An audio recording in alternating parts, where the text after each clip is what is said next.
महाराष्ट्र राज्याची विधानसभेचे बिंगुल वाजू लागले आहे. प्रत्येक पक्ष स्वबळाचा नारा देत आहे. राजू शेट्टी यांनी सुद्धा गेल्या काही दिवसापूर्वी सांगितले होते की आम्ही 3 नंबरची आघाडी नसून 1 नंबरची आघाडी करून महाराष्ट्रात स्वतंत्र लढू, जो आमच्यावर येईल तो आमचा.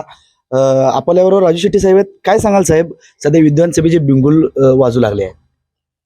अ, विधानसभेच्या निवडणुका जवळ आलेल्या आहेत, त्यामुळे प्रत्येक जण आपापली तयारी करायला लागलाय. परंतु महायुती आणि महाविकास आघाडी या दोन्ही आघाड्यामध्ये प्रचंड रस्सीखेच आहे, स्पर्धा आहे, एकमेकाबद्दल अविश्वास आहे आणि माझ्याच पक्षाला जास्त जागा मिळाल्या पाहिजेत अशा प्रकारचे दावे प्रतिदावे आहेत. या पार्श्वभूमीवर तसं बघायला गेलं तर सामान्य माणसाच्या नजरेनं जर बघितलं तर ह्या एकूणच सध्याच्या राजकारणाबद्दल सामान्य माणसाला किळस आलेली आहे, कंटाळा आलेला आहे.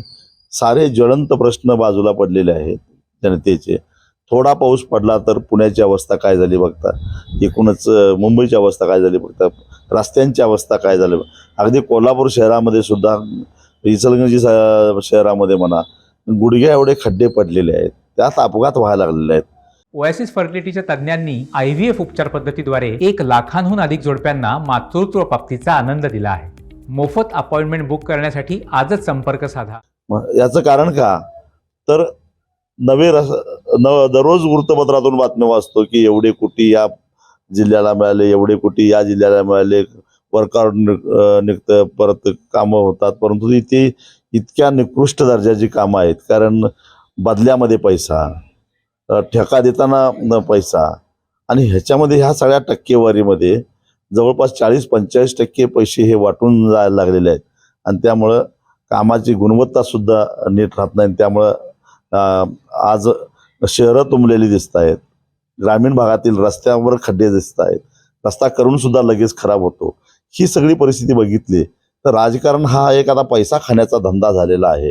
आणि अशा परिस्थितीमध्ये समाजामध्ये चांगली इमेज असणारे, समाजाला दिशा देण्याची क्षमता असणारे असे नवे चेहरे घेऊन काही नवा प्रयोग करता येतोय काय, हा आमचा एक प्रयत्न आहे.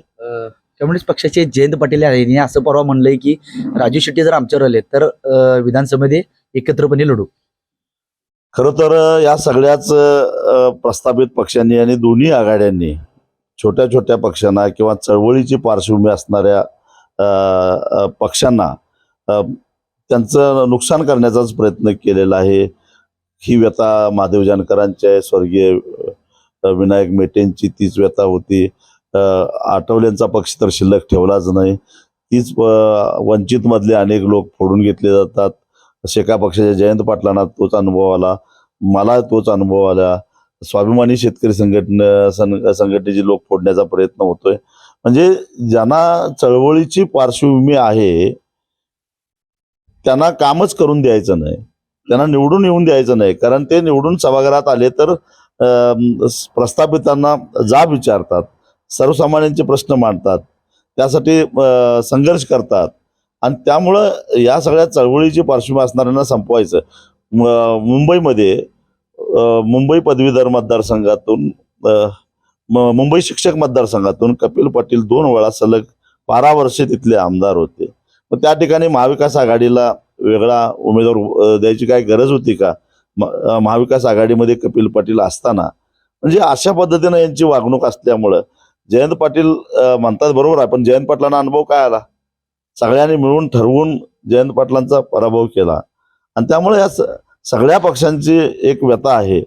आणि त्यामुळं पहिल्यांदा ह्या आघाड्यांनी जमिनीवर यावं, दोन्ही आघाड्यांनी, आणि छोट्या पक्षांना कमी लेखू नये, नाहीतर त्याची किंमत दोघांनाही या विधानसभेच्या निवडणुकीमध्ये चुकती करावी लागेल. काल राज ठाकरेंनी मनसेचा मेळावा घेतला. स्वबळाचा नारा त्यांनी 250 सीटा लढणार म्हणल्यात. भविष्यात तुम्ही राज ठाकरेंबरोबर स्वाभिमानी एकत्र येईल का? नाही, आता मी सांगितलं जर छोट्या पक्षांना हे अशा पद्धतीने जर वागणूक देत असतील तर राज ठाकरेंनी काय स्वबळाचा नारा देऊ नये.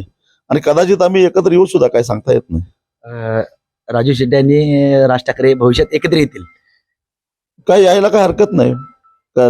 मला माहित नाही त्यांची एक भूमिका काय आहे, परंतु आम्ही हे सगळे छोटे छोटे घटक एकत्र करण्याचा प्रयत्न करतोय. त्याच्यामध्ये कदाचित ते आले तर त्यांचंही आम्ही स्वागतच करू. परवा सदाभाऊ खोत यांना आमदारकी दिली, ती निवडून आले, त्याबद्दल काय सांगाल? त्या विषयावर काय बोलत नाही की 78 आमदार आहेत विधान परिषदेमध्ये, एखादा अजून वाढला तर मला काय फरक पडणार आहे. रविकांत तुपकरने तुमच्यावर परवा टीका केली, त्याबद्दल काय सांगा? त्या विषयावर माझे सहकारीच बोलतील, कारण मी त्याच्यावर प्रतिक्रिया व्यक्त करावी असा काही एवढा महत्वाचा विषय नाही आहे. आपल्याबरोबर राजू शेट्टी होते, यांनी सांगितले की भविष्यात जर राज ठाकरेंनी जर कुठला प्रस्ताव जर दिला तर स्वाभिमान्यांनी एकत्र येऊन निवडणूक लढतील, पण स्वाभिमानीचा स्वतंत्रपणे लढणार आणि 1 नंबर आघाडी करूनही लढणार, पण विधानसभेमध्ये ताकदीनं उतरणार. कॅमेरामॅन निखिल विसेस, मी साईनाथ जाधव, शिरोळ, इचलकरंजी, TV9 मराठी.